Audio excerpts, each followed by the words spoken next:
Edward Kelly is a legend of parapsychology and a long-standing professor at DOPS, the University of Virginia's Division of Perceptual Studies. In 2024, Ed was presented with the prestigious Myers Memorial Medal by the Society for Psychical Research. He's published multiple books, including Irreducible Mind, Beyond Physicalism, and Consciousness Unbound. This is my third interview with Ed. The other two can be accessed via links in the description. If you enjoy our podcast, please see that description to see how you can support us and help us keep making content. Thank you, and enjoy the interview. Thank you for doing this with me again, Ed. A third interview. I really appreciate that. To start us off, I thought we could talk about the fairly recent visit that you had at DOPS from your psychic friend, who we discussed in detail in previous interviews.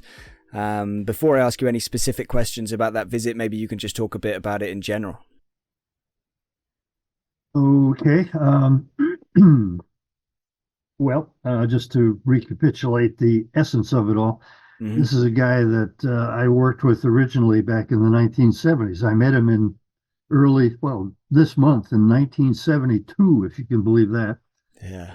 He was a law student at Yale at the time, and he had demonstrated to various people up there that he had these peculiar abilities, and one of my old teachers had directed him down to us. So he lived in my house for about 6 weeks, during which time he did a whole bunch of ready-made tests that we had at J.B. Ryan's parapsychology laboratory. And in general, I mean, this guy disabused me of any lingering doubts that I had about the reality of psi. He could basically do anything we asked him to do. We then went and we got a small grant from the Hodgson Fund at Harvard, which goes back to the time of William James, to allow him to take a leave of absence and come work with us for the next year, basically. Yeah. During which time we published a bunch of papers, and we got to the point where we, for reasons I'm sure we talked about last time, I can't really quite remember, we had gotten to the point where we thought it would really be interesting to have this guy do an ESP task when we were recording EEGs. Yeah. Because we had evidence suggesting that something must happen just prior to his taking a decision that ought to show up in EEG. Now, at that time, we didn't have enough gear to do anything like that. We could only sort of dream about it. And then he went back to law school, went back home to Bismarck, North Dakota, and started his law career. And I had my long journey. We kept in touch over the years, just from time to time, and agreed that when circumstances were right, we try to get him back and do some more, sort of a swan song kind of thing. Yeah. Anyway, we had a first go at that. Turns out about 4 years ago now. And we got far enough to acquaint him with modern EEG stuff. He had never liked the little bit of EEG that we were able to do back in the old days. This is way more of the same. We use these caps now that have like 128 electrodes in them. You got to put goo in every single hole, so your hair is a mess. Luckily, he doesn't have as much of it as he used to. He used to have hair down in the middle of his back, actually, when I first met him. Oh. Yeah. Anyway, so we got him used to all that, and I had him practicing on a playing card task that we had implemented on our computers. So I had it on my laptop, and he could practice with that. And I watched him enough to know that, the guy can still do this, clearly. But we never managed to do any ESP stuff on that occasion for complicated reasons. Anyway, so he went away. And then last spring, he came back again. And this time we got way further.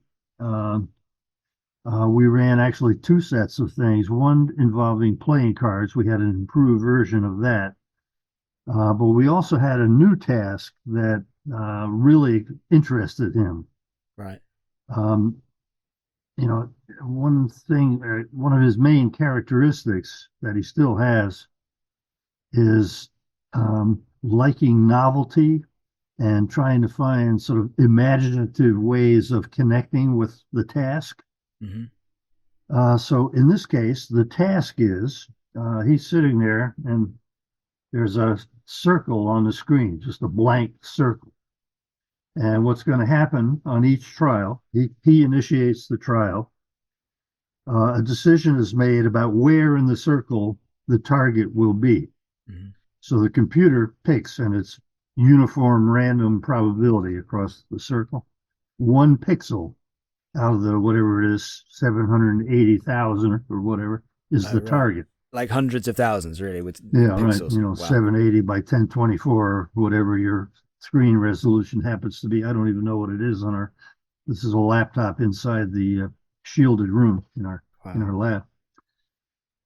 But we're not expecting exact hits. I mean, even if he knew exactly which pixel it was, he probably couldn't pick it with the mouse. I mean, Yeah. it's that dense. Yeah. But what we measure is the distance between where he clicks the mouse and where the target is. And one of our guys, Jim Lenz, he's the retired interventional radiologist living up in New Hampshire that first worked with me back at Duke in the 1970s. Yeah, I have 2 guys working with me now that we worked together in the 1970s, including Half a century of working yeah, together. really. He's Wild. worked out the exact statistics of that situation, which are pretty complicated, you see, because the statistics depend on where the response is. Hmm. So, if you always click right at the center, you can't be wrong by more than a radius. Hmm. Whereas if you get adventurous and go out to the circumference, you could be wrong by a diameter. So you can see how that varies. Anyway, he's worked all that out. And so he can actually calculate an exact probability for each response in terms of the distance between that response and where the target was on that trial. Anyway, over the course of about 10 days, we did, I can't remember the numbers altogether, but something like 13 runs and 350 trials or something of that sort. And he's already significant. He enjoyed the task, found it very stressful. Mm. And of course, he's a lot older now. He's well into his 70s, and he's not in great health. He's overweight, pre-diabetic. He's got aches and pains all over the place, takes lots of medications, stuff like that. Mm-hmm. And he wants to do well. He's. I was going to say that's where the stress comes from, I guess, the wanting to do well and succeed. Anyway, so the net of it all is that we have these data sets which are cumulatively significant statistically, with concurrent 128 channel EEGs, something we could only dream about in the old days. So David Acunzo has done some analysis on the behavioral data. We've barely begun to work on the EEG. We got to get manpower and time to get that done. But to give an example, an additional wrinkle in this experiment is that we provided for an agent, that is a person who knows what the target is, right, in hopes of seeing whether that had any impact on how Bill did. Mm-hmm. And part of the reason for doing that is that one of Bill's oldest friends, a guy that he was a roommate with in law school, has now retired and lives north of Charlottesville, about an hour away from the lab. And when I first talked to Bill about it, I spoke specifically in terms of this guy, whether he thought if that guy knew the target, it would be easier for him to get it. He said, yeah, probably so. Anyway, so we built this extra wrinkle into the experiment. If there is an agent on a particular day, that person gets to see the target on a random basis. Mm-hmm. So he's in a room upstairs and across the hall that we've taken great care to shield, make it soundproof and all that sort of stuff. And it's like probably 100 feet and a floor distant from the actual lab. where the Hmm. subject is in a shielded room. Yeah, and it's like a That's all to, random, which times that he knows is random. So, yeah, Bill doesn't know anything about this. The agent is in there, and on each trial, a decision is made whether he'll see the target or not on that trial. I didn't really think that this would do anything, but it turned out, damned if it didn't. We know for sure that Bill does better on trials in which the agent sees the target. wow. Um, now, for the Richard Wiseman type people of the world, that might immediately provoke suspicion that they had figured out some way to cheat. A very loud cough. That Yeah. the agent had a radio transmitter and it was, broadcasting to an implanted receiver in Bill's ear or something like that. Yeah. Well, the shielded room and all that pretty well defeats that kind of stuff. But in addition, it turned out that the preferred agent wasn't able to get there every day. Right. So on the days when he was not an agent, I was. Okay. And it Nice. turns out that the same effect occurred when I was the agent. Now, they'll probably accuse me of cheating also, but I'm quite sure I didn't. Yeah. So that's reassuring in a way. That's kind of a defense against this, another defense against this cheating hypothesis. Yeah. And what it raises for me is something we hadn't thought about, that maybe just the sheer fact of displaying targets somewhere, on a screen someplace, is enough to make them more Hmm. available to Bill. Hmm. So we can easily test that in further work. Yeah. Haven't done it yet, but anyway, Right. so that's a growing edge of this. The other things we're still looking into are, for example, whether the duration of his decision period has any relationship to success in the outcome. Hmm. What we did, you see, here's the way it actually works. On a per trial basis, he initiates a trial that allows him to do whatever squirming or whatever he needs to do, before the trial really begins. Hmm. And then what we want is to make sure that he takes at least 4 seconds to make a decision. Usually he takes more than that, but that's the minimum, because it's that 4 seconds before he gets the answer Hmm. that is most interesting in terms of the EEG. So we actually built in a thing where he gets a slap on the wrist if he responds too soon. The big message comes up saying, "You were too speedy this time. Slow down," Yeah. and we abort that trial and start another one. Right. So what he does is that he responds in 2 stages. First, just to say that, okay, I've made a decision. And that's the key point for us. It's the EEG just prior to that matters. Yeah. But then he has to tell us what the answer is, so that's the second stage where he has to move his mouse to the place where he thinks the target is and click. Yeah. So that's the way the individual trials work. Yeah, that's pretty much where we are on that. So we've already got some surprising behavioral results. Yeah. And David sent me night before last at 3:30 a.m. his draft of a extended abstract poster for the upcoming PA convention in Mexico City in August. And David will be there to present that stuff. Awesome. So that's an example of how he's taken charge of the lab and getting stuff done. Yeah, and that's David Curious guy. Akunzo that's now working at DOPS, and that's the Parapsychological Association convention. Yeah, Yeah. I'm just Sorry. specifying Yeah. that in case anybody's not sure. Yeah, what the abbreviation is. Mm-hmm. But wow, Thank you. that sounds like it was an awesome visit. How long was he there? How many days was he up He there was with there altogether about 2 weeks, but he and his roommate actually did some things. Like they went to the first game of the whatever the team is. They're both big baseball fans, you? Hmm. so they went to the opening game in Washington, and they did a couple of other things together. So it was intermittent.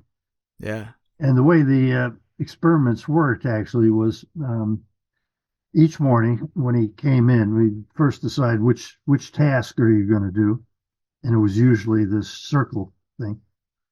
Then okay, we had to pick a run length, and runs were typically somewhere between 10 and 25 trials. He found it very stressful, as I mentioned. So at the end of a run, he could then decide to do another one or say, I don't feel right today. Let's stop here. Mm-hmm. So we worked, and that's typical of Bill. Even in the old days at the Rhine Lab doing playing cards, he would typically do either a half a deck full, 26 trials, or maybe 52. That was a typical morning's work for him. Mm-hmm. I mean, you might think it'd be done in half an hour, but there'd usually be lots of other things going on, conversations about this and that. And then it's time to do a trial, and it'd take a certain amount of time to do a trial, and then, more conversation about something completely different. Yeah. So that's just the way Bill operates, and he continued to operate that way on this novel task, which he immediately, for him, it's turned into things like looking for the Loch Ness Monster, and stuff like that. What That you helped him get imaginatively engaged with the task. Right.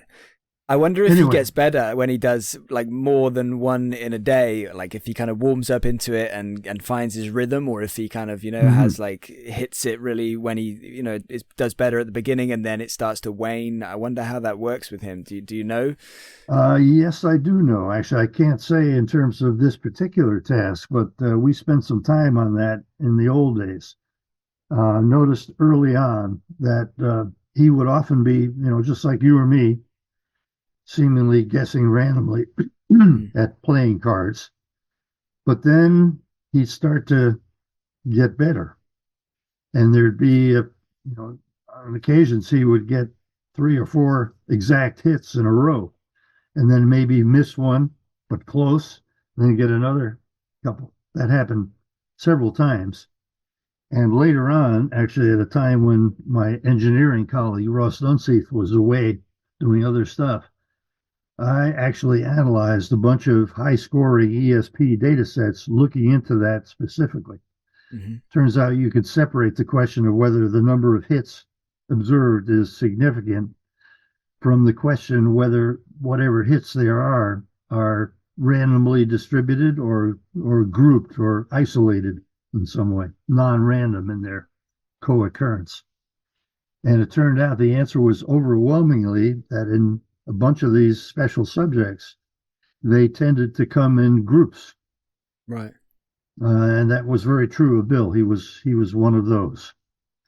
There was one conspicuous exception, which is one of Ryan's early subjects who significantly isolated hits. That is, he would, on a single trial basis, create whatever conditions were necessary for him to get the right answer. Mm-hmm. And then that was basically fatal to the neighboring trials. It just went away after one response and then would come back. And in his case, he got lots of extra hits on ESP cards. Yeah. Anyway, so that's really an interesting result.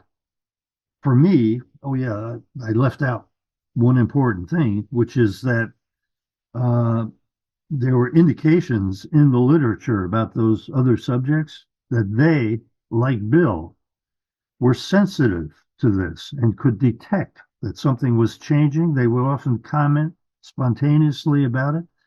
And in just a few cases, there was some kind of a physiological measure on board that changed dramatically in connection with those scattered episodes of unusually good hitting. So from my point of view, here in the most unpromising venue for any such effect to appear, that is card guessing, what could be more freaking boring than that? You see traces of this important relationship between altered states and psi. Yeah. And meanwhile, I had written this monograph with Ralph Locke. I think I must have sent you a copy, right? I'm not sure about that one. Yeah, it's called Altered States of Consciousness and Psi, an historical survey and research perspectives. And what we did, this was at a time when there was a certain amount of pessimism among parapsychology, experimental parapsychology people, that we were making slow progress, if any, Yeah. trying to get control of the phenomena. And I thought at the time, and still believe today, that the biggest problem that we've had is in working mostly with unselected subjects. Most Mhm. parapsychologists are psychologists, and they take kids in their introductory psych courses to do psi experiments with. Well, Mhm. if you look around historically and cross culturally, psi does not occur randomly in space and time. It occurs conspicuously in certain kinds of persons, often in very unusual situations involving altered states of consciousness. So we wrote this monograph to kind of make this point in a general way and encourage parapsychologists to take consciousness and altered states more seriously, with the idea that altered states are probably easier to learn about psychophysiologically than psi. And Yeah. psi may actually come along for the ride if we work with those kinds of people, and especially if we can learn how to induce the states in our Yeah. labs. So that's been the kind of governing principle of our work ever since. Yeah. Bill, I mean, I think a large proportion of the best evidence for psi occurs in conjunction with a modest number of special subjects that have been studied over the years. Yeah, and those are the ones that are really fascinating. Obviously, if Yeah, everybody has some kind of level of maybe ability of this, maybe something above zero, a non-zero ability, same yeah, as we all have a non-zero ability to do maths or whatever.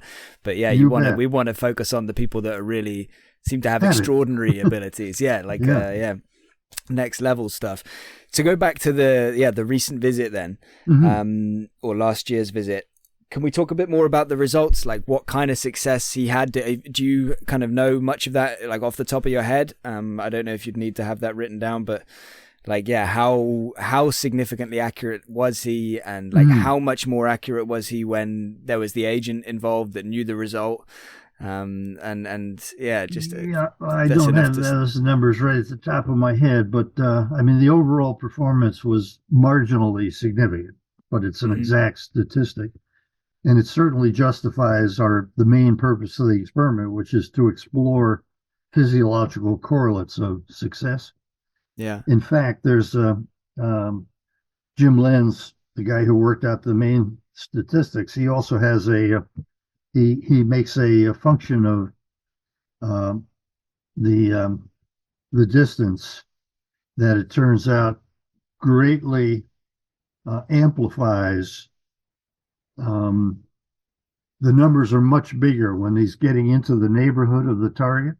Hmm. That is this measure, which is a transformation of the probability on each trial. It's a minus log p kind of thing. So it gets big. If the probabilities are approaching zero, this thing gets very big very fast.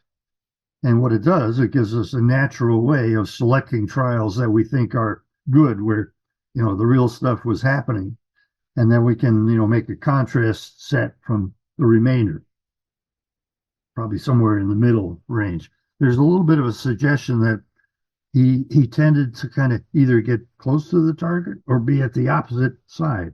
That is a Interesting. kind of a sign missing sort of thing, possibly in that space. Yeah.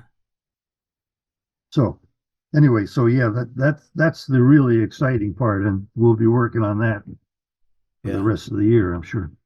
And there's so much, that we don't know about how all this stuff works. So it could be, I guess, that Mm-hmm. when he's far away, I'd be interested to know if like the one that came before or after it would have Oh been, yeah, close to yeah, that potentially. Like, was he like seeing the next one, or the next one, or something along those lines? yeah. Um, but yeah, did he have any like direct hits, or like what was the kind of closest hit? Oh, he'd get within an inch, let's say, and this is a big circle that fills the screen of it. Yeah. Yeah, Wow. that close on several occasions. Yeah. And was there any noticeable like difference in the success rate when you were the agent versus his other friend? No. I wonder what it would be like if it was somebody that he didn't know, you know, like somebody, just a total Yeah. stranger was in that situation. Because Hmm. I wonder if there's some extra, yeah, like a thing that because he had a relationship with you guys and he knew you, so maybe he already had some level of Hmm. connection, that kind of thing. But yeah, that's really fascinating. What were some of the psychological or the physiological correlates that you saw, like from Well, the you know, EEGs? Can that's you the talk part about some of those results? that's the really important part, and that's what we haven't done yet. There are some other things, though, that we're looking into. It turns out, for example, as you might imagine, he had certain definite, uh, there were parts of the circle that he definitely preferred to others. So there's a lot Okay. of response bias. The Yeah. targets are free of that, but the responses are uh, the response biases are pronounced, and we have reason to expect, based on old results, mainly from a guy named Rick Stanford, uh, that when people do something they don't normally choose to do, the Hmm. chances of it being a psi hit are better. So we'll be able to look into that in this data set as well to see whether when he goes to a place that he tends to stay away from, he does better. Yeah. He tends to congregate not too close to the center, but just above center on both sides. Those are the two conspicuous preferences that he has. So Yeah. we expect that the quality of response to be less in those regions than in Yeah. other parts of the circle. Do you think the logic there is like when he's not getting a strong kind of impression about where to go, that he's the kind of, yeah, has this kind of default place? It's like that's Yeah, my like that sort safety of thing. blanket, because obviously he's not just like processing potential information coming through psi, you know, processes or however. It's also dealing with, you know, the normal thoughts of a human, like, oh, you know, oh, maybe I have a feeling of that, or I guess he also kind of just has these weird, I don't really know how to describe what I'm saying, but we would guess without having Mm-hmm. psychic impressions coming through. We'd be able to have a guess, and sometimes we'd be like, "Oh, it's down there." Oh, no, maybe it's up there, and you'd kind of have this kind of chatter going on at the same time. Mm-hmm. Maybe so he's having that whilst also sometimes dealing with the extra information that then is accurate. And as we Mm-hmm. said earlier, maybe sometimes some precognition. Maybe sometimes it is like remote viewing. Maybe it's kind of mixing these Well, various elements. Um, yeah, two additional things about this. yeah. You probably remember back in the old days with the cards, we did a separate task in which we showed him slides of playing cards, but very quickly so that he made lots of mistakes. Right. And I vividly remember at least two occasions in which he said, "Damn, I didn't see what that one was, but the one two down from here is a king of spades." And it turned out Right. to be. Yeah. The other thing about the card stuff that's relevant here is that we provided for him to make what we call confidence calls. Hmm. Uh, Phone is ringing. Anyway, ignore that. Yeah, we allowed him to tell us if he felt especially confident to let us know in advance so we could make note of that. And then he would Hmm. tell us what he thought the answer was. And in, let's see, I can't remember the exact number, but it was 46 runs of 52, whatever that is. He made exactly 20 confidence calls. This is playing cards now. And of those, 14 were exact hits, and the other six were all partial hits. Five were number hits where he got the suit wrong, and the last was a suit hit where he missed the number by one. So on Wow. every one of those 20 occasions, he was right on it. I mean, Yeah. yeah, That's fascinating. yeah. Did you try the tests as well? Did you give them a go? Like either the cards or the pixels, the circle? Yeah, and I mean, I have at best marginally measurable psi abilities, and I'll tell you what, that's a good thing. Yeah. There is a big problem in ESP research, especially this kind of research with unselected subjects, Yeah. in determining when something happens who's the source? I mean, there have been a number of experimenters in parapsychology who are known to have abilities of their own. And if they were working with unselected subjects, the fact that one guy's called a subject and the other the experimenter doesn't mean that's really how it is. Yeah. No. Allows us to see that there's psi, but stops us really figuring out the details about where it's coming from and what's going on with it. But yeah, so when you were doing it, did you ever like have that kind of same feeling that you were mentioning then about like the kind of the confidence call? Because I've tried some of these little like apps on the phone. Like I've spoken to Gail Hayson, who recommended a couple of apps that were made by Russell Targ, and like I was trying them, just for fun here and there. And sometimes you do. Most of the time, I feel like I'm going off nothing, or sometimes I'll get a feeling, oh, it's this one, oh no, it's that one. You're going between 4 cards, so essentially you should end up with 25% success rate. Anyway, sometimes I would get strong, like I'd be like, oh no, actually I do have a feeling this one, and then it felt like more often than not those ones would be correct. Now, whether I don't have the statistics, unfortunately, to show what actually happened, but and again, that could just be me having that feeling, that bias feeling of like, oh yeah, when I felt confident about it, it did seem to be correct more often. But I did get that sense. So I don't know, did you get that sense when you were doing that kind of stuff as well? I have had that sense a few times. Don't know how seriously to take it. Yeah. But this is an important point about Bill too, that he hates ESP cards, and the reason is that there are too many chance hits. Right. What he does typically, he likes rare targets, because then when he gets one or does well, he can kind of examine his inner world to see what seemed to be working. So, for example, I mean, we showed that with playing cards, he was apparently seeing images of the cards. Right. And they could differ wildly between trials as to where they came from, how fast they moved, how big they were, how well colored they were, all that kind of stuff. And so as he was on a given day starting to, make his responses, he was constantly monitoring his internal cues to try to get a sense of what he should be looking for today, that kind of stuff. Yeah. So that's very much part of his scheme of things. Yeah, that's fascinating. Yeah, I never, with the little apps, I probably didn't spend enough time on it yet, maybe, but I didn't really get any real sense about how it works. For me, it's just sometimes a feeling, and sometimes it feels like a guess, and sometimes no. And then I feel like I get, sometimes what you were saying about getting a number right, grouping, like I would feel like I'd get on a roll sometimes, and I'd be like, oh yeah, feeling like something is maybe happening, and then you just lose it. And then it's just gone, like just lost it totally. I don't know, maybe there's something to that, like you kind of get to in your own head. It's kind of finding that, maybe that right level of being focused but not too focused. I don't know. It's wild, really fascinating stuff, and wild to try and comprehend. But so before we move on to some other questions, any other takeaways, or what were the main takeaways from the visit, and what were kind of some of the are there any other interesting things you wanted to mention? And have you got any future visits planned?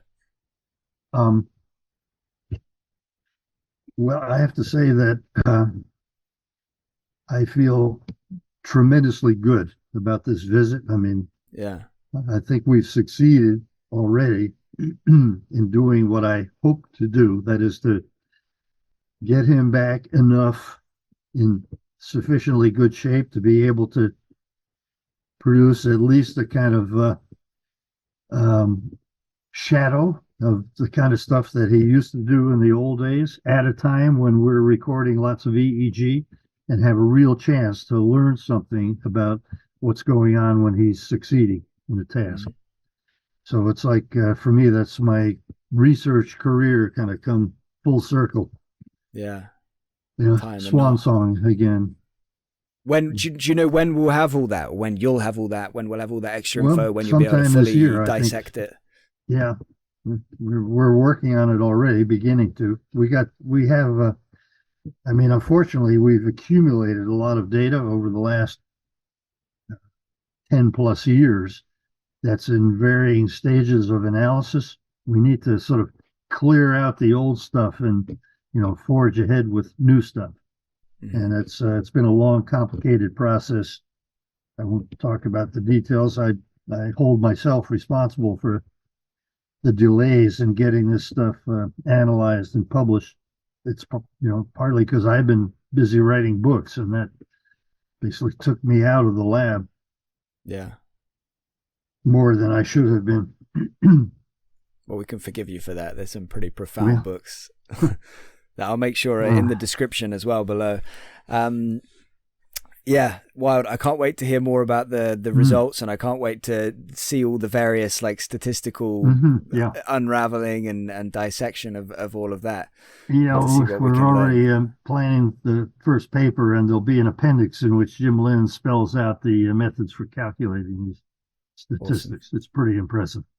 Awesome. Well, yeah, you'll have to please keep me posted on that. Another experiment that we talked about last time was this out-of-body experience experiment that you wanted to, it was kind of at that point, like I think somewhere between a hope and a plan, maybe. Yeah. Wow. Is there any updates on that? Yeah. Let's see. Yeah, this is a strange tale. Yeah, well, first of all, we've been interested in this subject for a long time. The lab,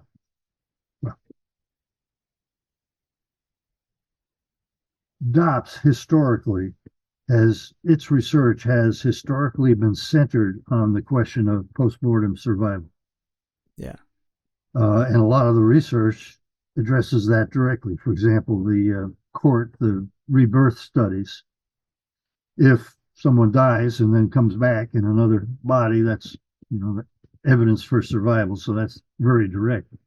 Yeah. Most of the work on psi is different in that showing that things happen that can't be explained by physicalism is a kind of indirect argument for survival, in that it shows that we have capacities that seem to be non-physical in some sense.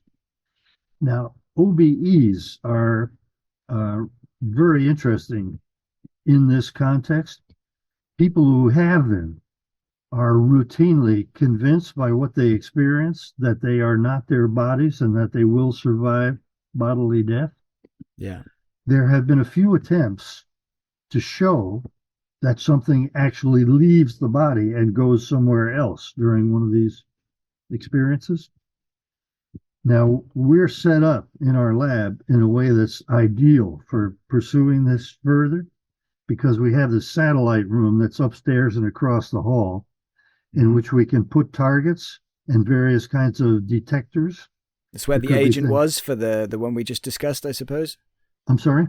I guess that's the room where the agent was, yes. Like the experiment we just discussed. Yeah, that was in my wife Emily's office when we first moved into the building. She willed a section of her allotted space to create this satellite room. And actually, because we got into the building before it was complete, we could arrange to have optic fiber running from the lab downstairs and across the hall all the way up to the satellite area.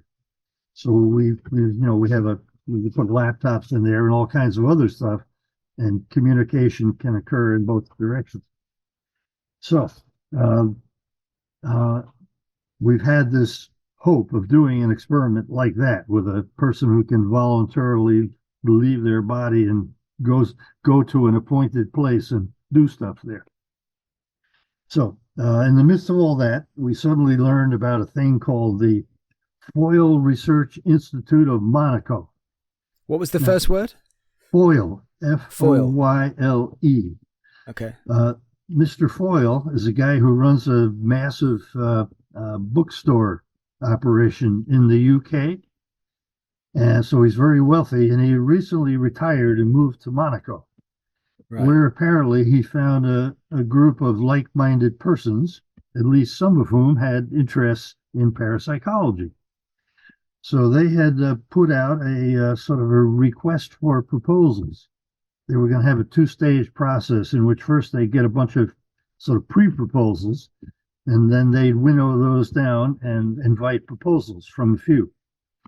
So when we detected that, we immediately sent them a pre-proposal, and it turns out we're invited to submit a full proposal. So I generated one, went through the normal UVA channels, which are kind of tedious to do all that, sent the proposal off, and got a response in about 10 days saying, well, we've decided we don't really want to do this kind of work after all. Mm. So that was the end of that. Put Oh, it aside. Then came COVID and all that. Now, it yeah. turns out that Marina Weiler, this is one of her primary interests. And she is already connected with this group in Brazil. Um, it all revolves around a guy named Vieira, who apparently had lots of OBEs and developed kind of a business around the subject in which he has all kinds of materials to help people learn how to do it and that sort of thing. Interesting. So Marina has been in touch with that group for quite some time and actually did a brief study last summer in Brazil in which she identified 3 persons who seemed to have this kind of ability and was able to get some preliminary evidence that the kind of experiment we had proposed to Frim is in fact feasible. So she is now sort of combining her proposal with my old one, and we're going to see if we can get that funded. And she'll be Awesome. going actually down to a meeting in Brazil this summer. This Vieira group is having a 10-day convention in which there will be 400 or 500 of these people who are members of the organization, and a number of which she'll be able to pre-select up to 20 or so of them, and hopes to have EEG equipment that would allow her to do at least extensive kind of pilot experimentation of the sort that we'd like to really expand. I mean, we have ideas about all kinds of detectors that could be placed in the location of the targets, so we can, we know it's a well-developed methodology for assessing ability to get remote targets of various kinds.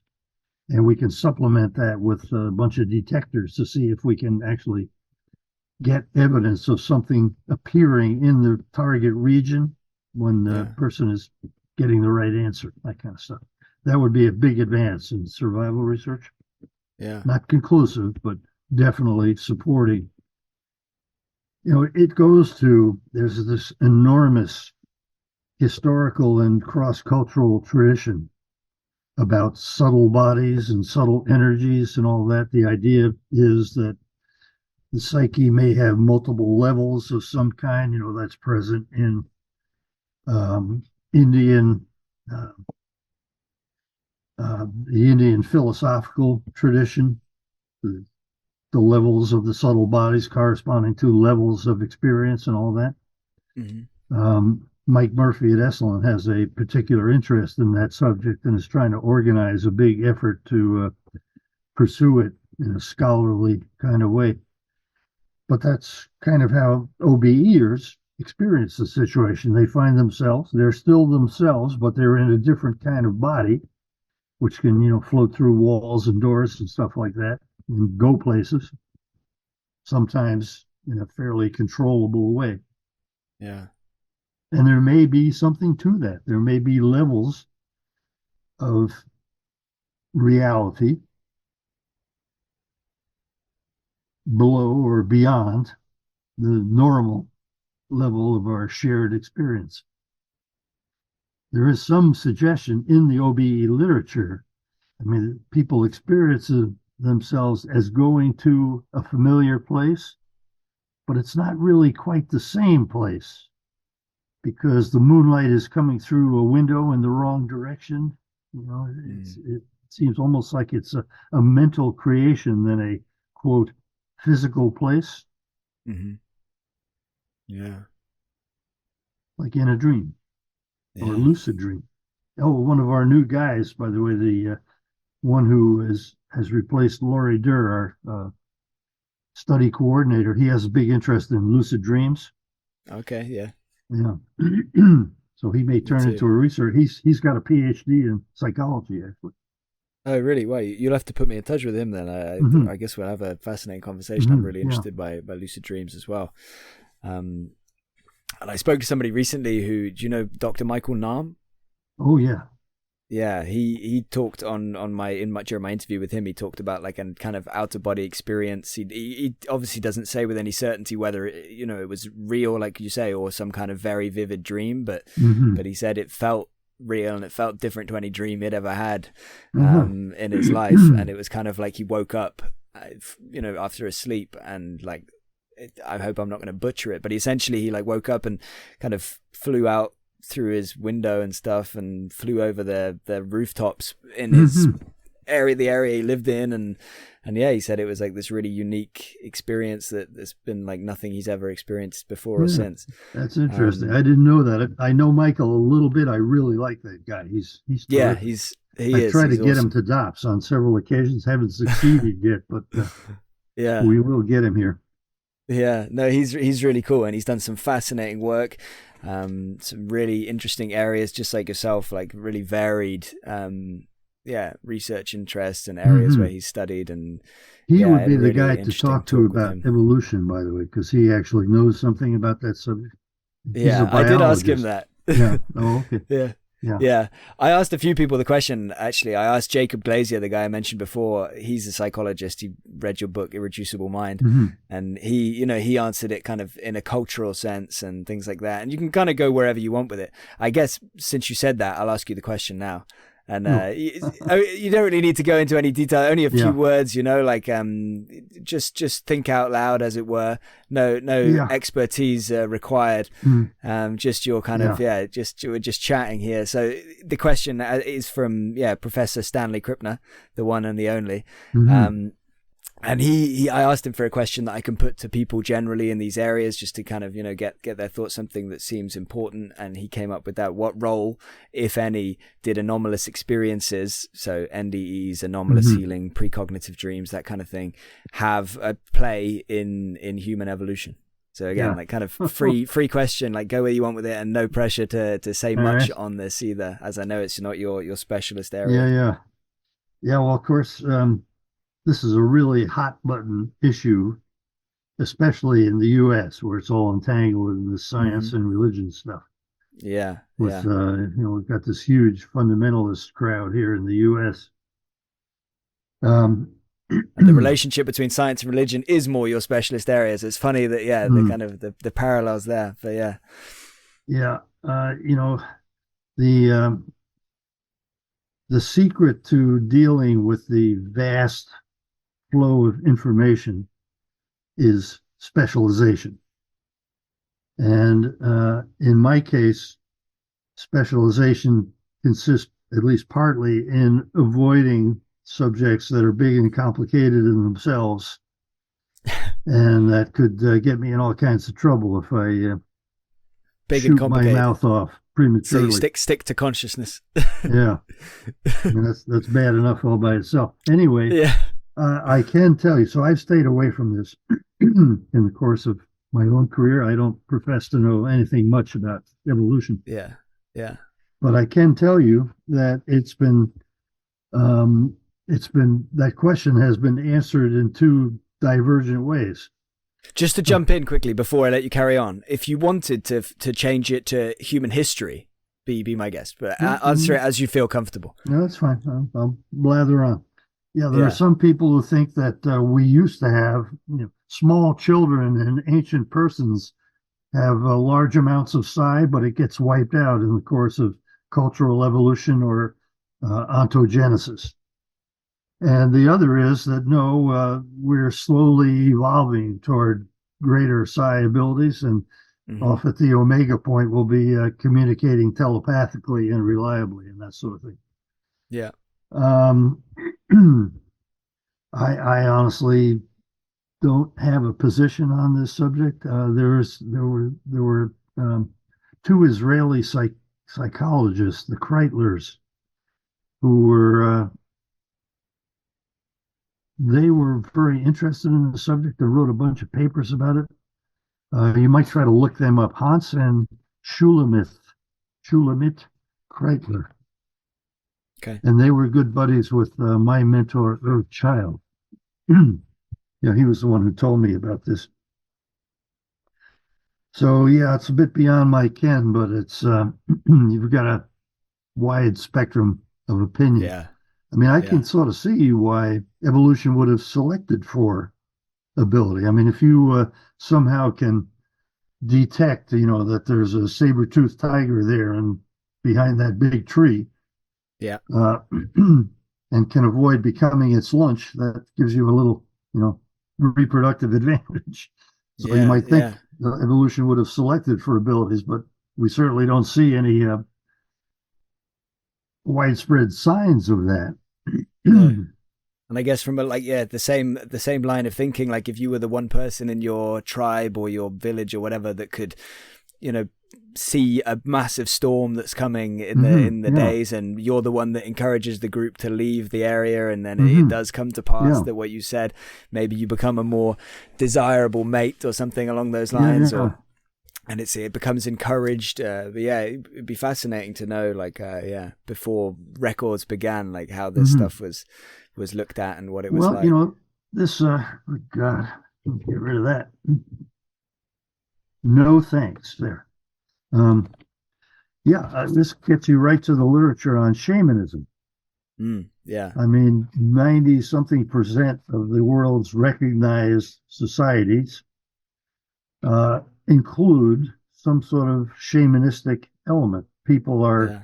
often identified as having abilities of some sort.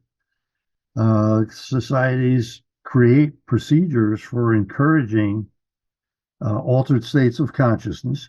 They're often extremely drastic, which gives you a kind of measure of the high esteem in which cultures hold these abilities. And they typically reside in persons who learn somehow to get themselves into altered states in which they can find game or identify who put the hex on, brother so and so, that sort of thing. Yeah. Yeah. And there is a kind of typically there's thought to be a sort of heritable component to it, because shamanism is often passed down from generation to generation within familial lines. And let me just add that I don't know if we talked about this previously, but I learned long after my first encounters with BD. Yeah, I was just going to bring up BD and ask about if he has children. Carry on, sorry. Well, he has two sons, one of whom has recently died. Yeah. Both of whom he thought had ability, but more to the point, Bill's mother vanished when he was a little kid, and nobody talked about it. But later, he became aware that she was a full-blooded Sioux Indian and had gone back to the reservation. Wow. And it turned out he found her and recreated a relationship with his mother, and learned that his umpteenth, I don't know how many generations prior, grandfather on that side was the doctor with an anglicized name who was a full-blooded Sioux Indian shaman, had been the doctor that treated the wounded at Wounded Knee. I mean, when I learned that, the hair stood up on the back of my neck. Wow. Yeah. Seventh son of a seventh son. I mean, that kind of stuff. Yeah. That's incredible. So wow. There's a guy, by the way, who's a very prominent guy in the world of DNA measurement and that sort of stuff, Gary Nolan. Yeah, I know of Gary well. You know of Gary, yeah. He's at Stanford. He's a huge deal in that world. He's become interested in this question. I have no idea where he's gotten to, but they were starting a study to see if people who were gifted subjects were, biologically distinctive in some way that he could detect with his procedures. Yeah. So he'd be the guy to go to about that. Yeah, Gary's someone I'm trying to get on the show. He's told me he'll come on, but we're just yet to make it happen. He's a very busy guy. So hopefully at some point, maybe this year, I'll manage to get him, but we'll see. If you do, I'm sure by the way, fascinating talk. Yeah. His interest goes way back to a time when he was a little kid out in the woods and a spaceship hovered over him. Yeah. So make sure you include that. Don't tell him where it came from. No, definitely, because his interests really bridge as kind of with my show, like they bridge those areas, like of I think UAP. He's interested in the various UAPs, interested in psi, and I'm sure he has an interest in what happens after we die. I know he's kind of spent some time with Tyler Henry, the medium that's quite he's quite famous on TV and stuff. I don't even know this person. Yeah, he's interesting. He did like a Netflix show. I don't know what it was called, maybe Afterlife something. But yeah, Tyler Henry. Henry. Yeah.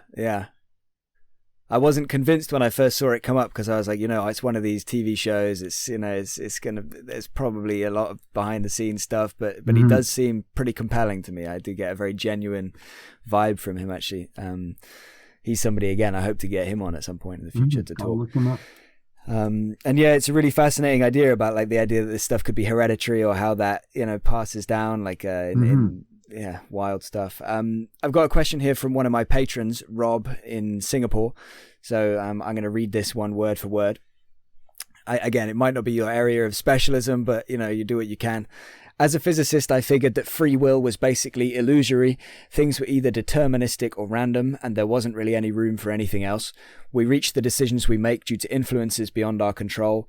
The discovery of a separate consciousness and the need for new physics to account for it reopens that inquiry a bit, but the evidence for nonlinear time, clairvoyance, and global consciousness still seem to support my original outlook quite well. Do you have any thoughts on that, and does it even matter? Well... Yeah, this is another one of these enormous subjects. Yeah. That could really be a full-time occupation. I'm somewhat aware of the modern experimental work that's related to it, the Libet studies, Libet, however it's pronounced, which I think are just a bad experimental model of voluntary action. I agree with David Ray Griffin, who's written about this subject extensively, who takes it as one of the examples of what he calls hardcore common sense. That is, a belief in free will is something we all start with and is basic to our lives. We assume that we have at least some degree of control over what we do, and people do things that appear quite heroic and in conflict with their own self-interest. Yeah. So I'm inclined to think free will is a reality. How we're going to explain it, I don't know. But for your friend, I would just reproduce more or less a statement made by Alfred North Whitehead, who certainly understood lots of physics and all that, and attempted to create a metaphysical outlook that would incorporate all aspects of human experience. He remarks somewhere in, I think it's in The Function of Reason, he says something like,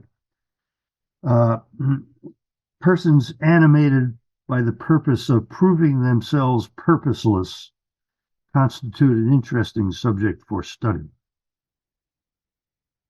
Yeah. I mean, guys like, for example, Daniel Wegner, who wrote a 450-page book or so, attempting to demonstrate that there's no free will. I find that quite incongruous. And a lot of these people do this kind of stuff by systematically avoiding any kind of evidence that might conflict with their theoretical presuppositions. Yeah. So that's really about all I have to say about free will. I think most of us have it to some degree, probably less than we'd like to think, because we are, in fact, our behaviors are determined often by things we're not even aware of. Sure, there's plenty of that, but I also think there has to be scope in the final system somewhere that permits truly voluntary actions. Yeah, yeah, I I absolutely can't prove agree. it, Like, but I'll live with that belief. yeah, yeah, it's something that it's a nightmare to try and prove it, but at the end of the Yeah. day, yeah, we have natural instincts, we have survival instincts, we have these kind of like the primitive mind, and sometimes you make actions without thinking about it at all. So then there's no free will, but then essentially, like, I think we all, as you say, do things that in our own mind, like a difficult decision, for example, that kind of implies that you have free will, right? Just even taking time to reflect on a decision and Hmm. doing a Yeah. specific choice that is not an obvious choice. Um, yeah, really mind tangling topics though. To talk briefly about the theory side of things, I don't want to spend too long on it because there's a couple of other topics I want to get to in the next half hour or so, but maybe in kind of 10 minutes or so if we can, because we did talk about this in a previous interview in depth, like the theory stuff. So I just want to get like maybe the latest stuff, because you've said you've recently been involved in or been getting into some fruitful dialogue with the names, I got them here, Timothy Eastman and Ruth Kastner, Uh-huh. on their kind of some theory stuff that they've had, some ideas that they've had. So maybe you can briefly elaborate on Yeah. where you've been getting to with this in the last year or so. um, Tim Eastman is a really interesting guy. He's a space plasma physicist. That's his day job. Wow. But he also has very long-standing philosophical interests, which devolved really from a mystical experience that he had as a young kid growing up on a farm in Minnesota, across the river from the Sioux Indian reservation of that period, I guess, in the Black Hills. Yeah. He has very long been a student of Alfred North Whitehead and process philosophy, has contributed a lot to that area. He, in, I guess it's 2021 maybe, published a book called You're trying to find it amongst your thousands of books over Untying there. Untying the Gordian Knot. Right, yeah. Yeah. Yeah, this Untying the Gordian Knot, in which he attempts to sketch out a kind of modernized version, a conceptual framework that draws heavily upon Whitehead, but updates it in light of more recent developments in physics, math, logic, several other disciplines. And specifically with the intention of finding a conceptual framework that's broad enough to accommodate the kinds of phenomena cataloged in Irreducible Mind. He actually refers to our work as a place that spells out the kind of stuff he thinks we have to be able to deal with. Yeah. And he then invited me to be a discussant of that book. It turns out the process philosophy people out in Claremont, California, organized well, it was originally eight weekend discussions corresponding to the 8 chapters of the book. It eventually became 9 sessions altogether. But Tim invited me to be a discussant, particularly of the chapters that dealt with our stuff. So I did that, and in the process, have gotten to read the book now twice. I am now about to the point where I think I could really read it successfully. It's not easy reading. I mean, the guy covers a absolutely unbelievable amount of territory, but does so in a way that I think is not only very strong, given the amount of material he's able to bring coherently together, but is not really all that far from the kind of point of view that my colleagues and I have gotten to from a totally different direction, based mainly in psychology and neuroscience. So Tim and I are now actively exploring the possibility of reducing those gaps. In fact, we're going to have a theory meeting later this summer, very small, very intense, meant to allow people who may disagree in fundamental ways to really go at it over a couple of day period in a Right. friendly environment where they don't have to pull any punches or, posture for an audience and that sort of thing. Yeah. So, and that will include Tim in particular, Federico Fagin, who's Yeah. we talked about him, I think, a little bit, right? Hmm. He's got a chapter in Consciousness Unbound, and he thinks he sees a way to put consciousness at the bottom of everything and incorporate, both quantum theory and uh, classical physics into an overarching model of reality. Yeah. I think that can, in principle, cover everything, including, and we're going to spend time on this, precognition and macro PK, which, to my mind, are the two biggest challenges to the theoreticians. Yeah. So Tim has, I don't know if you know about this, there's recently been a book published about Joseph of Cupertino and several other Catholic saints by Carlos Eyre, who's a historian of religion, very well respected guy. Okay. Do I have it here? Where is it? It's somewhere in my heap. Anyway, it's called They Flew. They flew. And the last line of the book is "They flew!" exclamation point. So he comes out very strongly as a historian in Yeah. favor of facing up to the reality that this guy really did, and he and several others did things that we have to try to explain. Yeah. Account for that. Anyway, so that should be very fruitful. We've been going back and forth on various subjects for the past year or so now. Yeah, it's been over a year, and turns out he and Ruth were colleagues in the University of Maryland physics department. He believes that Ruth has the single most promising interpretation of quantum theory. Right. I can't even say coherently at the moment what it is, but I know it now has a relativistic dimension, which attempts to, pull off this trick of reconciling quantum theory and relativity within the context of her general point of view. She is relatively conservative in terms of our kind of phenomena. She hopes that physics will leave room for them, but doesn't aspire to actually explain them herself, in particular consciousness. But she's the kind of person, she's very open-minded to all the kind of stuff that we deal with at DOPS,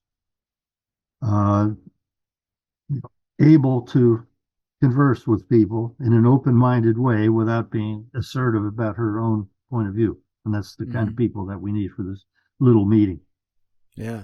So I hope to make real headway. And we're thinking about publishing papers in places like Zygon, Journal of Science and Religion, just to alert people who work in psychology and philosophy of religion that, contrary to what most of them have been told most of their lives, there is no fundamental conflict between the most leading edge physical theory and belief in the possibility of something that answers to traditional ideas of a God or a fundamental consciousness of some sort at the base of everything. So, Yeah. just to close this line off, we're certainly not there yet, but I think we do have a sense of direction about where the final answer may lie, and are making halting progress in that direction. Yeah. Wow. Well, I look forward to talking again, like either late this year or next year when you've had that meeting, and hearing about how that went and what kind of headway you made in this incredibly difficult terrain. By the way, you just reminded me, there is a big event is about to occur. There will appear in Progress in Biophysics and Molecular Biology, Hmm. an absolutely gigantic paper by a man named Robert Lawrence Kuhn, Kuhn. He is the main architect and supporter of a thing called Closer to Truth. He's a really interesting character. He got a PhD in neuroscience, then went on to get an MBA and become an investment banker. Right. Had a quite successful career as an investment banker, but throughout his life, from his graduate school days, has been interested in consciousness. It's one of several scientific subjects that he has a lifelong passionate devotion to. Anyway, this paper is going to be called something like A Landscape of Consciousness Theories, and it's going to be 400 or 500 pages long. And Wow. although most of it is devoted to exposition, presentation of mainstream stuff, he's also a big chunk of it, at least a quarter, maybe more, will be devoted to non-mainstream ideas about consciousness. Right. And it will include a section on DOPS Oh, cool. and its research and its work on theory and the kind of theory that seems to be emerging. Yeah. So that's going to get a lot of exposure. Yeah, that's going to be published in mainstream journals and everything. Yeah. I mean, why would you think a paper like that would appear in that particular journal? There's somebody there who must have an interest in this, because they've also published stuff related to the OR, the Penrose Yeah. and Hameroff thing. Hmm. So yeah, but this is really a major event in the history of consciousness research and theory. It's going to be, I think, a landmark in that literature. Awesome. Where did you say it's going to be published? Progress in Biophysics and Molecular Biology. Progress in Biophysics and Molecular Biology. He's And got it's a going to website. be this year. Yeah. Yeah, I found out about it only because he has been conversing with another very interesting guy that you'll want to interview if you haven't already. Alex I'm noting down Gomez, all of these names. Alex Gomez Marin. Yeah, I think I've heard of this one. Okay, he has a PhD in theoretical physics from Barcelona. He had a kind of a near-death experience some years ago that led him. Oh yeah, and he may have a second PhD in neuroscience, but he's now working as in a neuroscience institute in Spain. Had this near-death experience, found his way to psychical research, and by a series of synchronistic events, has now become the director of the Paris Center in Italy, PARI. He got in touch with this Robert Lawrence Kuhn, and they had an interview, which is available probably through the PARI website, I think. Yeah, Anyway, maybe the YouTube as well, yeah. Yeah, I looked at that interview. I wasn't able to attend the live meeting between them, but I saw the thing about 10 days later and immediately sent copies of all our books to Robert Lawrence Kuhn in New York. Nice, yeah. And as a result, he and I have had quite an intense, brief interaction over the past week. And he's modifying his document some more. Yeah, they had published the submitted version. They posted it on the journal's website. And he was unhappy about that because it wasn't finished yet and there was lots of tidying up to do. But he told me privately that he'd had an interaction. They sent it out for review. They got back several reviews that loved the mainstream parts, but advised getting rid of all the rest. To which he responded, "Take it or leave it." Nice, good. And they took it. Yeah. Oh, good. Excellent. God bless him. Yeah. That's powerful. That's what we need to push this stuff forward. Hopefully, that's going to get more eyes on DOPS and more people thinking and talking about these kind of things. Alex, you'll love him. He's a very charismatic guy and terrific interviewer. Yeah, cool. I'm gonna look him up. and I'm going to look up Robert Lawrence Kuhn as well, and a bunch of other people that you've mentioned today. As always, when I talk to you, there's like constantly names popping out, and you're like this fountain that just spews out these gold dust everywhere. I'm just like, trying to scribble names and ideas and thoughts. And you mentioned Alex Gomez Moran is the Paris Center, and the Paris Center is the same place that I mentioned to you before the interview a while ago via email that Avi Loeb and Dean Radin had a talk. Yeah. And that was where it was hosted. It was on their YouTube channel. I see. So that was interesting, kind of bridging these two sides of open-mindedness and bringing them together. Anyway, back to where we were, but so many fascinating things. Again, can't wait to talk to you again and catch up on how all that unfolds and where that goes. And hopefully you're right that this paper that Robert Lawrence Kuhn is publishing is going to make some waves. Because we need it to do that.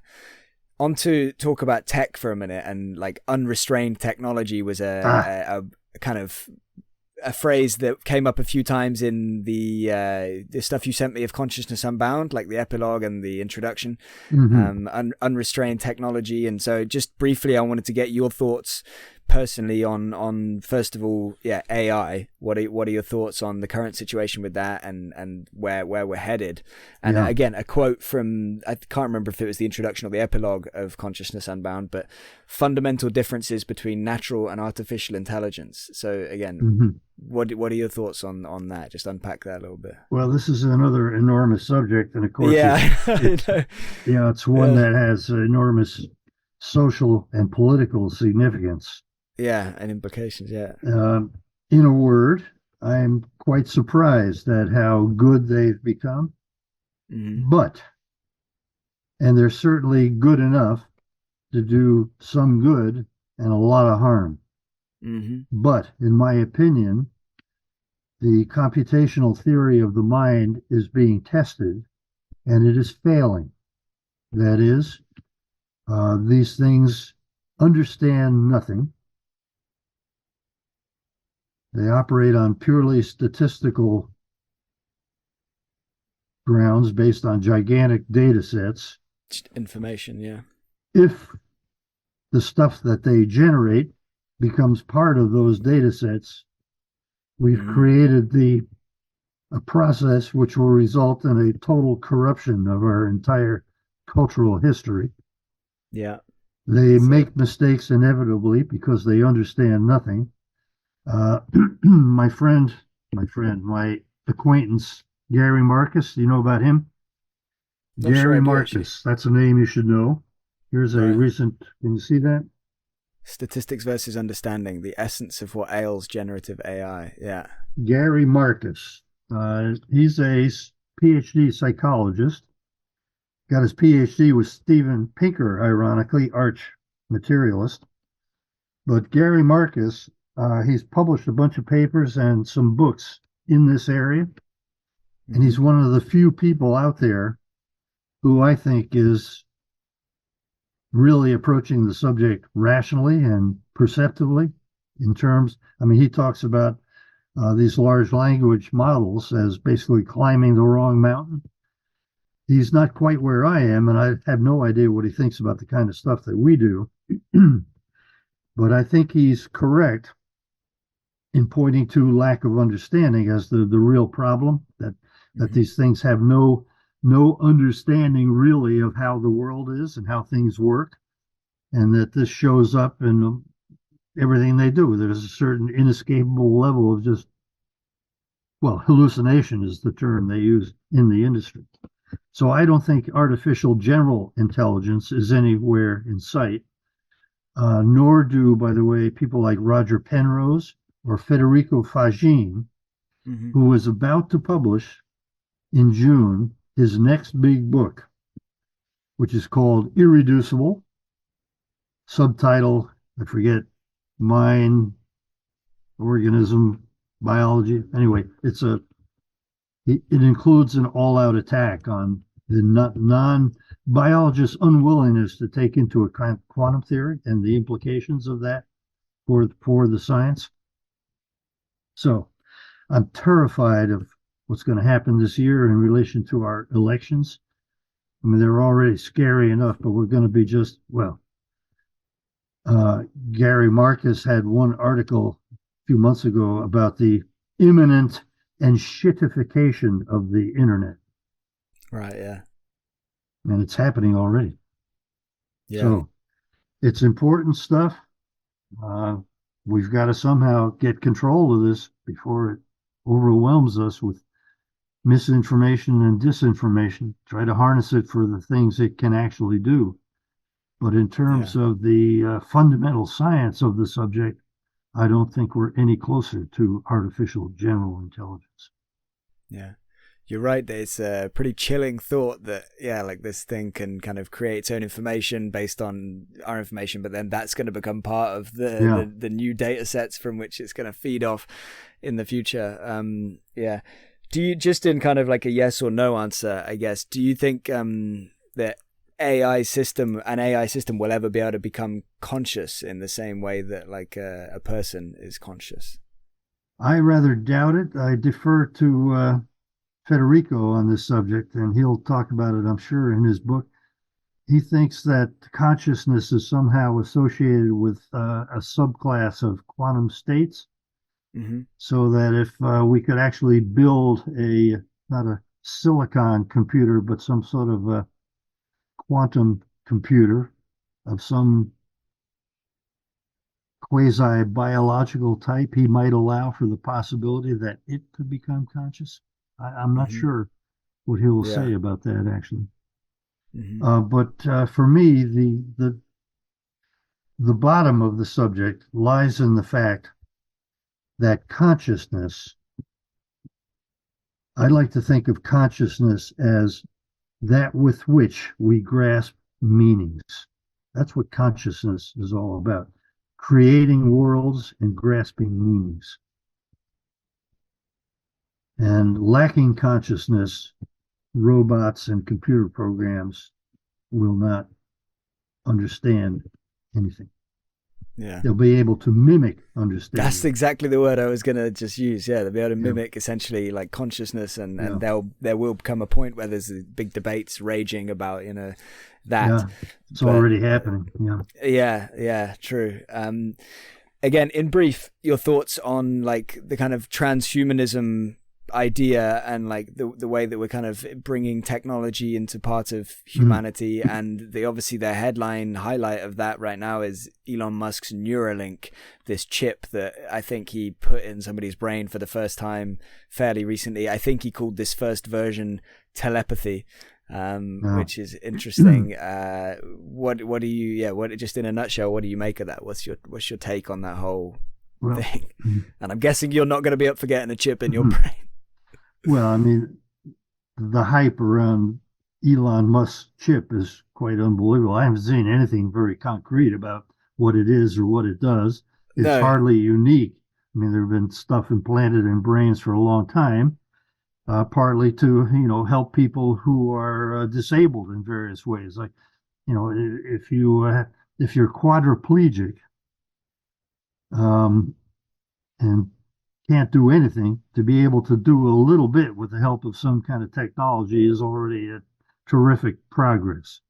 Yeah. But I think this idea of mind reading by machines is quite far-fetched. I actually intend to write a paper about that subject. I've already written a little bit about it, and I reviewed a book by Adrian Owen. He's a psychologist who's very anti-parapsychology, but he's very upbeat about the prospects for brain-computer interfaces, and he blathers at the end.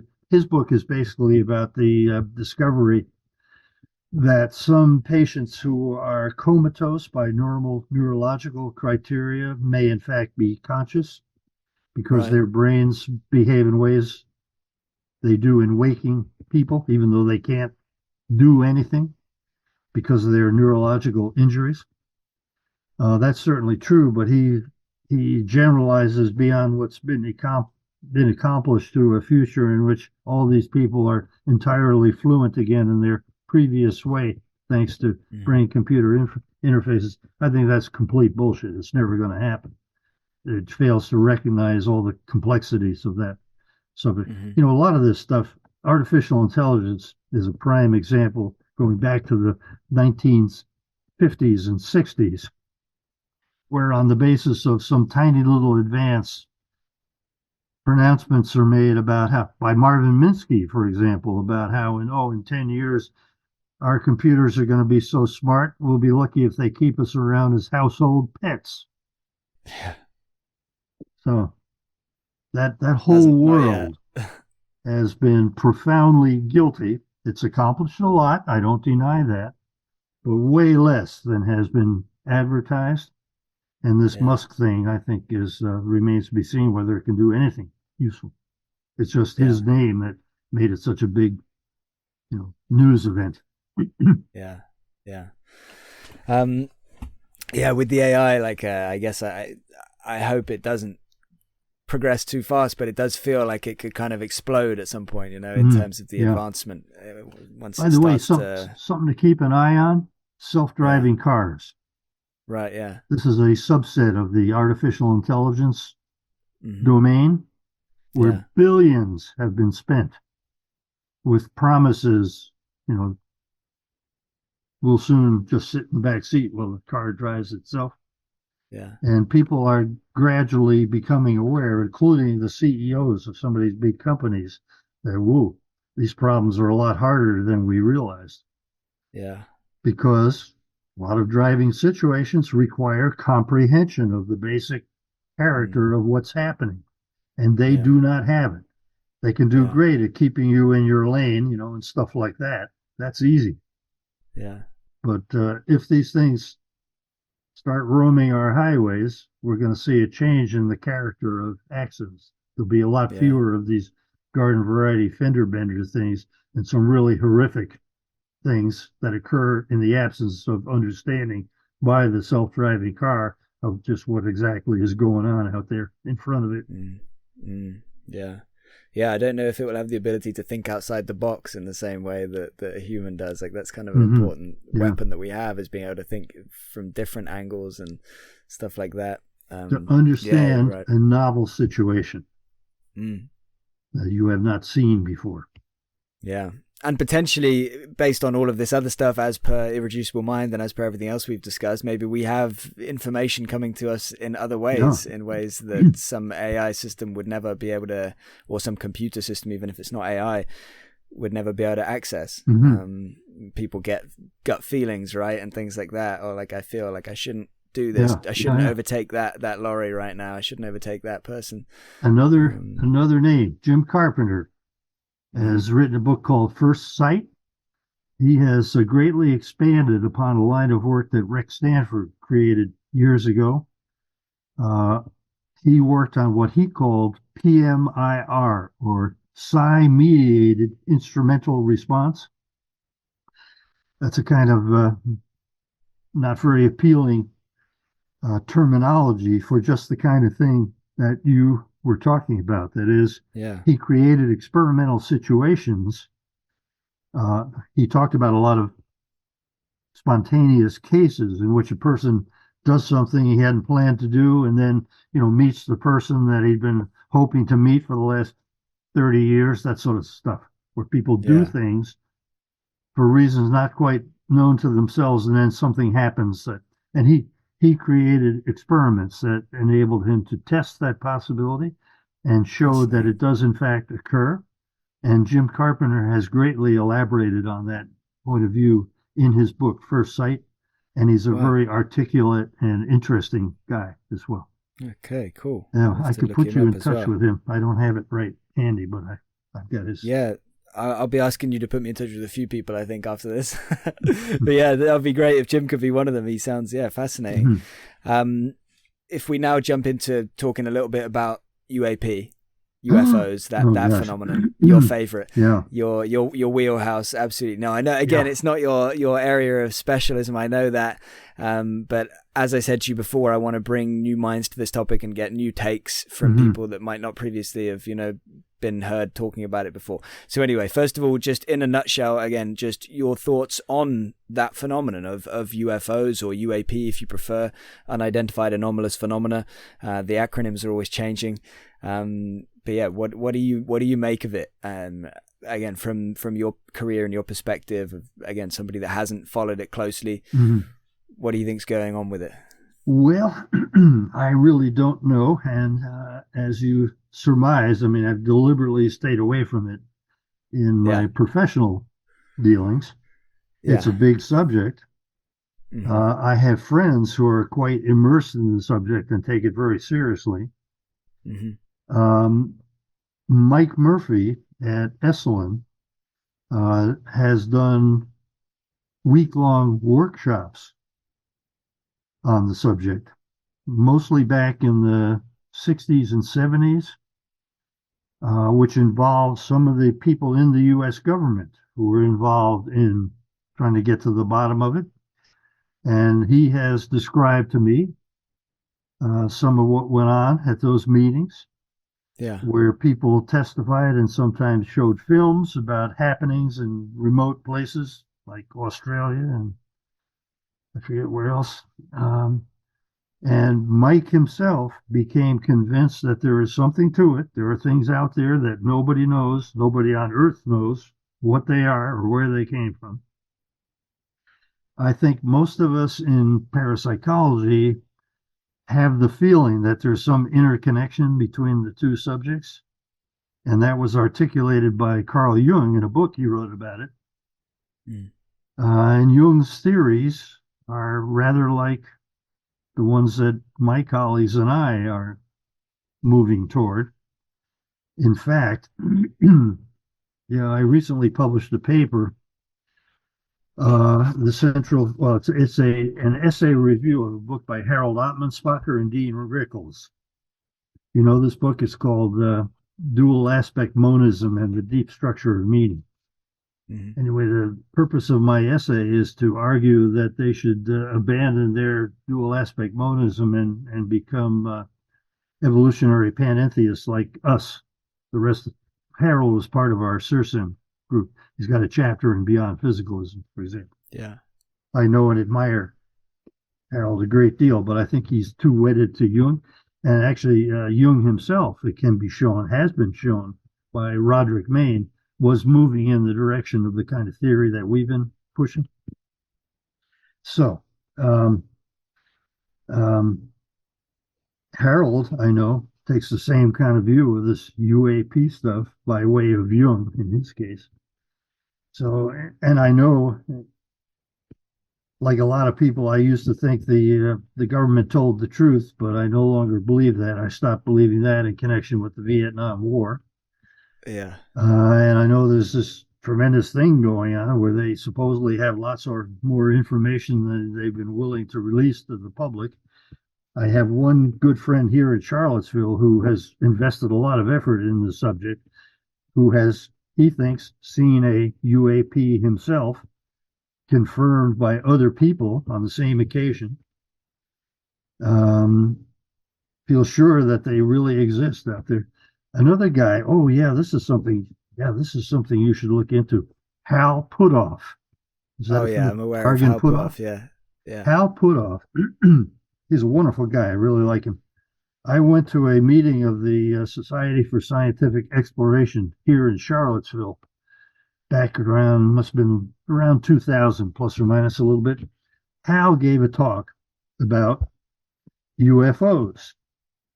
And what really impressed me about it was that he described a bunch of the reported properties, that you go into some tiny little, what looks like a tiny little craft of some sort. You open the door, you go inside, and it's an enormous thing, and all this stuff happens. Anyway, the interesting thing to me about that was that Hal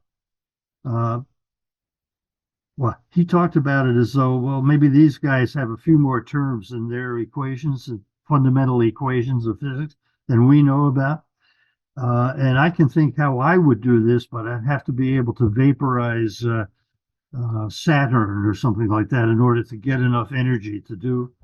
But I had this idea, and he then described a device that you would clip to your shirt, and if you went inside the spacecraft and it turned a different color, I forget, I can't remember any of the details of it, that would prove that such and such. So here was a guy who obviously knows a lot of fundamental physics, who Mhm. took the subject seriously enough to think about how we could approach it empirically and came up with a great simple idea for how you could test a theory about how it all works. Yeah. So he would be a good person to talk to. He's at that Southwest Institute or whatever in I think it's in San Antonio. Yeah, yeah. Hal is somebody again. I'd love to talk with Hal. I Very reached nice out to guy. him years ago. If God, the things he he's used got to to be say to me older when than I I asked am. him, or yeah, what he said originally was that he'd always reply to me and it'd just be like, oh yeah, I'll pass for now, like that kind of thing. Mm, So I hope I will still harbor hope. Just on a couple of things you said. So the government, they definitely tell the truth when it suits them, right? mm, yeah. Apart from that, no. And on the meetings with Mike Murphy and Esselin, did he give you did he say whether, like, what the definitive kind of conclusion were, in the sense, like, were they convinced that there was some kind of non-human intelligence interacting with our planet, or did he not go that far? To be honest, I don't remember. I just remember being surprised that as a result of these meetings, he himself took the subject seriously. Yeah, yeah, He's yeah, not interested enough to keep following it in any detail, but he had seen enough on those occasions to become convinced that there's something real going on, whatever it is. yeah, There's a big yeah. debate as between, these are real physical objects that defy what we think are the laws of motion and all that, or are they some kind of mental creation again? Mm. Yeah, I think in that sense, maybe it could be both. I think there's definitely some things that are physical in the sense that they show up on radar and things like that, but there Yeah. certainly could be other components to this, like everything, it could be way more mysterious than it looks at first glance. And as you said, with the correlates, like there could be links and overlaps here between, parapsychological phenomena and UAP. And Michael Mhm. Nahm, I'm going to talk with him again in a couple of months, and we're going to go in, or by the time this comes out, it might be in a month or so. But we're going to talk in a bit more detail, a lot more detail actually, about UAP. We didn't talk about it first time around Mhm. because Yeah, he's he's written a really looked into paper. it. Yeah, he's written a paper about the commonalities of psi and UAP. So that's Mhm. something I haven't quite read it yet. It's one of the next things I want to do, but I look forward to unpacking that with him as well. Let, Um, let me spring something on you here. Um, yeah. the big obstacle to idealism has been for many people, including me, oh, my wife talking in the other room, has been the idea that there is an inverse hard problem. That is, uh, mainstream guys are likely to say, well, it's true that we're having difficulty explaining consciousness as a product of purely physical stuff. But look, you guys have exactly the opposite problem. How do you create matter out of consciousness? And that bothered me for a long time, but I finally realized there's an asymmetry between these two situations, because what the idealist has to explain is not matter as classically conceived. Mm, That's a conceptual system that we elaborated in order to explain certain regularities of our experience. What the idealist has to be able to explain is those realities themselves. yeah. So here we're all impressed by the fact that we live in what seems like, what's his name, Samuel Johnson, who kicked the rock. With this, I disprove Bishop Berkeley. It's not that easy. It's very impressive, yes. I mean, we seem to inhabit this very real, solid world, and we got to explain it somehow. Why is it so similar when different people look at it? And that's what people like Federico Fagin are trying to do. But meanwhile, we know there is a large class of persons. We often at night experience a similarly kind of concrete reality, or at least that's how it seems to us. If you run into Yeah. a tree in your dream, it hurts and you bleed and all that. Similarly, there are these people who have said, something happened, I don't know what it was, but I awoke from this reality just as you awaken from an ordinary dream. It is not real in the sense we normally experience it. That's the fundamental message, in my opinion, of mystical experience. Yeah.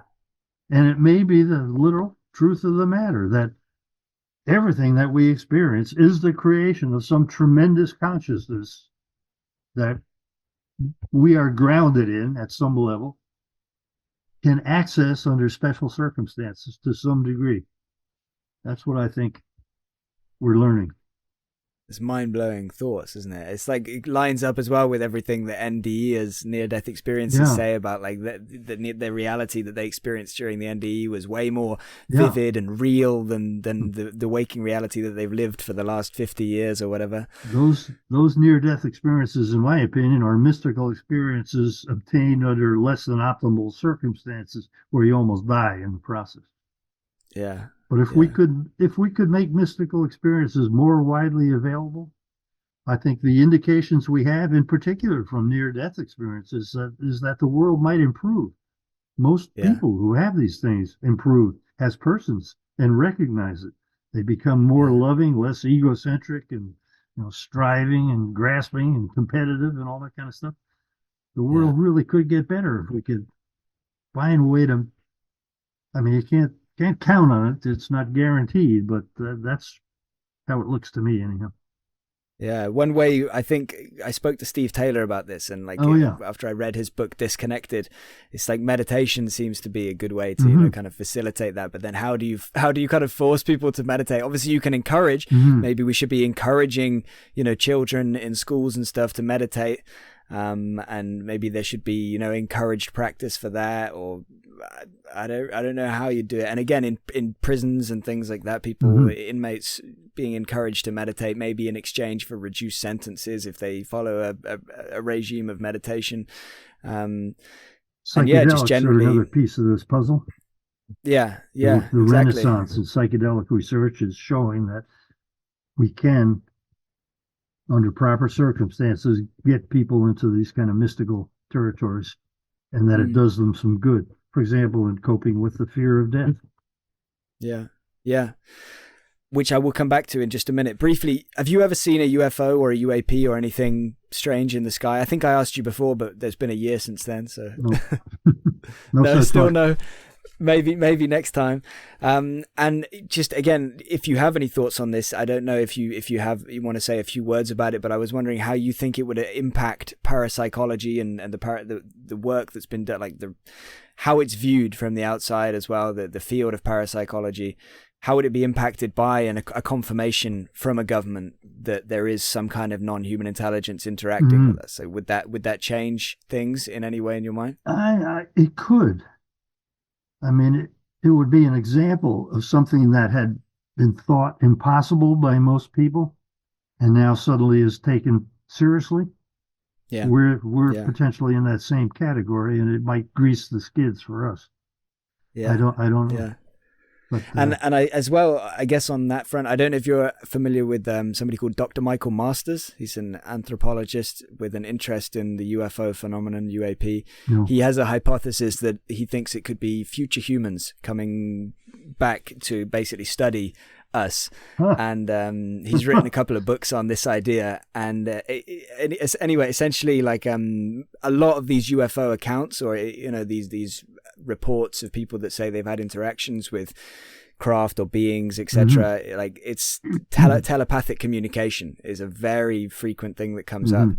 And that obviously could go along with the idea that we kind of touched on earlier of like evolution, and are we maybe Yeah. one day going to be entirely communicating with telepathy, and we're going to lose our need for our mouth so much we're going to have like a slit just for breathing, or X, Y, and Z. So yeah, it's all kind of fascinating stuff, and there's other obviously instances where telepathy crops up in these things. Like, I don't know if you've come across Ariel School, the incident in Africa. That's a fascinating one. I could talk to you about that. I don't think we got time now, but a school, essentially, 60 plus children at a school saw a craft and then allegedly saw beings outside of this craft, and said that it communicated with them without words, saying that we need to, I can't remember what it was. The general message though was that we need to clean up our act and stop, like, we're going to destroy the planet and that kind of thing. Interesting stuff. Well, it would be nice to think that there's something out there that could prevent us from annihilating ourselves. Yeah. Putin's solution to global warming is nuclear winter. We don't need that. No, absolutely not. And again, somebody else that just popped into my mind as kind of somebody that bridges these areas of, like, all the stuff we've been talking about already, the UFO stuff, and in fact nuclear things like that, because he was a big he protested against this a lot, was Dr. John Mack, who you must be familiar with. A little bit. Because he was into the various areas of researching survival and UFO abduction type experiences and that kind of thing. Let me ask you quickly, what do you think in your mind are some of the strongest isolated elements or arguments in favor of the survival hypothesis as opposed to super psi? Because it's something, that I think most people, once they get deep into these areas, they realize that the only feasible explanation for a lot of these phenomena that wouldn't be survival is that kind of super psi idea. I have a few people to comment on the channel that are very interested in this and kind of like go back and forth. What in your mind, what are the strongest areas that go against super psi and in favor of survival? Yeah, this is an enormous subject, of course, and there are people in the history of the subject who are more or less equally well informed about the evidence, who end up on different sides of that divide. A particularly good recent source on the subject, I think, is Steve Browdy's book, Immortal Remains. You know Steve, or have you tried to get him? I haven't spoken to him, but no, I'm aware of Steve. I would he's like in to talk to him. Retired kind of state out in Las Vegas, I think now, but and may not be real healthy. But his book goes through a lot of that. From my point of view,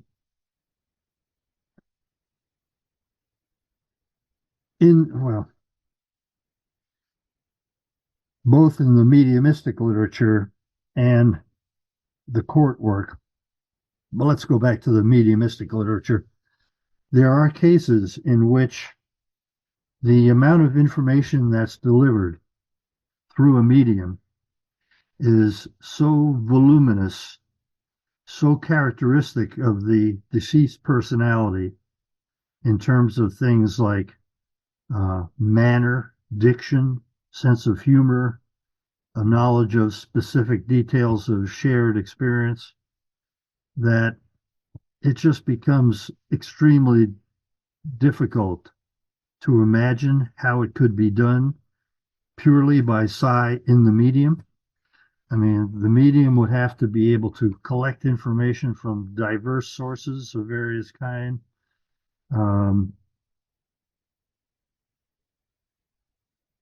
Somehow home in on the part of it which is specific to Uncle Harry or whatever, and simulate him in a convincing manner. I just think it boggles the mind to think it could be done that way. But it's not absolutely compelling. I think it remains the case that well-informed persons can view it either way. We don't have a absolutely decisive argument against super psi. And the arguments for it are better than a lot of people think. For example, there have been cases of psychometry. The Polish guy, I can't think of his name offhand, died in the Warsaw Ghetto. A medium? A psychometrist. Right, okay. And actually, I had an interest. I worked with some people at Warsaw University for a while, one of whom turned out she was the daughter of a very prominent Warsaw architect. And she remembers as a child having this guy come visit them in their house and do the kind of stuff that has been written about for him. There's a book called A World in a Grain of Sand about him. He would hold objects in his hand and get information about the person who had owned that object or given it to someone else. It's quite an extraordinary story. So psi can, in some persons, do really remarkable and complicated seeming things. And yet, I personally don't think they rise to the level of being able to put together information from scattered sources and then simulate the deceased person in a convincing way. Two persons who knew that individual very well. So it's a very tough, complicated subject. Yeah, it is. It's a fascinating one. I think one of the really strong points, at least in my opinion, is in the cases of Jim Tucker, like the past life memory cases, how the children connect so deeply and emotionally and identify as that person rather than having the information. I think is easy to explain as suicide, but the deep connection and identification is that was me, that is me. I miss my other parents. You're not my parents. I want to go to my other house. All of that kind of thing, rather than just knowing it. It's the way they deeply feel it, and like they'll sometimes cry and go silent for weeks on end or months on end because their other parents don't want anything to do with them or these kind of things. I think that whilst not maybe smoking gun proof is like really hard to get my head around how that would work in a super psi sense, but maybe somebody could make a good argument for it. Ed, I've taken up plenty of your time. To kind of wrap it up, I guess I'll ask you if you have any words for anybody that still has a fear of death. Maybe they're aware of the survival evidence, and maybe they even think that is the likely reality, but maybe they still kind of have a nervousness or a fear or trepidation, or however we want to put it. In the same vein, somebody that maybe is dealing with death of a loved one or grief, like maybe the advice can kind of apply to both sets of people. I don't know, but just if you want to say a few words about that kind of thing, and then just if you wanted to leave with any other words about anything at all. Well, I've been reluctantly converted to a sort of semi-firm belief in the reality of survival. I really rather expect to find myself still conscious in some form after I've died. I can't say that I'm 100% convinced of it, but that's my judgment as to the likelihood. I think there's enough out there now to justify rational belief in the possibility of survival. There are other instances, by the way.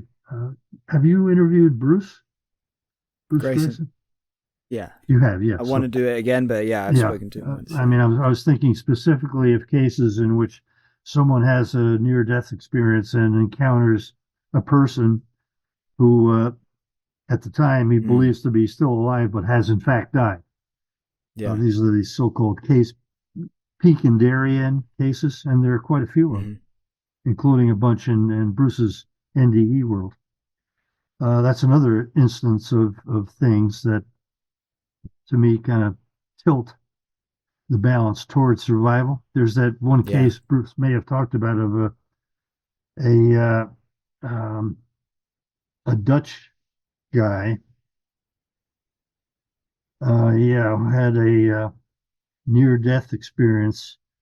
Well, there were two things. I'm struggling to remember the details here, but he had a near-death experience in which he saw various people, including one person he didn't recognize, that puzzled him. Then later on, when his mother was dying, she explained to him that what he thought was his father was not actually his biological father, that had been a different person, and showed him the picture, and it was this unrecognized person that he had met in his NDE. Stuff like that. They're impressive, and there's so much of it. Most people have no idea that there's any scientific work on this subject, and yet there's probably 300,000 or 400,000 pages of serious reports by serious scientists going back over 100 years. It can't be just ignored. Yeah. And to me, So it much data. conveys some sense of confidence that we probably do survive. Yeah. Anyway, Absolutely. the only other thing I'd say, and then I really do have to go, is I really have the feeling, partly because of things like that paper I told you about, this giant paper by Robert Lawrence Kuhn, that the winds of change are starting to blow seriously. And it's partly because we're not alone anymore.